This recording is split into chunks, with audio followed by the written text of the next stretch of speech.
Okay, I'm just noticed that this one doesn't actually have its own cute little title page. It just says the Blue Book of Bedtime Stories, Ladybird Books, Longbow, and then the title's up there. Tonga the Growling Tortoise by Betty L. Vicker, illustrated by Paula Stone. Have you ever known a tortoise that growled? Yes, growled. Well, Tonga did. He was a tortoise that lived with the Dawson family, who were very kind to him. Only trouble was, they had a puppy called Biff, and he was the reason that Tonga learned to growl.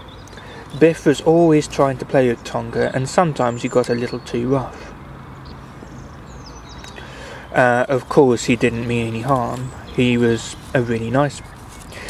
was a very nice puppy. He just wanted to play, and he was much bigger and stronger than Tonga, who couldn't move very quickly because of his heavy shell. Biff would go rushing towards Tonga, who would be out on the lawn quietly enjoying a nibble of grass. Nibbling the grass, and he would roll him over and over like a ball. Sometimes he would even try to toss Tonga up in the air. Poor Tonga didn't know what to do. Rolling over and over made him feel sick. Being tossed in the air was terrible. It made him feel so dizzy that when he came down to earth, his poor head just went round and around. It was really very difficult for Tonga, because tortoises usually don't make any sounds, so he didn't know how to stop Biff from being so rough. He quite enjoyed playing on the lawn, but not when it made him feel ill. Tonga thought and thought about it. There must be something he could do. He listened to the noises Biff made. He barked when he was pleased, but when he got cross he made a growling sound. Oh, if only Tonga could growl too, and show Biff he didn't want to be rolled around and around. There was nothing else for it, Tonga decided. He would just have to learn to growl. He knew this wasn't going to be easy. In fact, it was going to be very difficult. For he would first have to find a voice to growl with. He made up his mind he would do it. And when Tonga made up his mind to do something, no matter how hard it was or how long it took, he did it. When no one was around, Tonga would try very hard, and gradually managed a rather good growl. It came from right under his shell, and when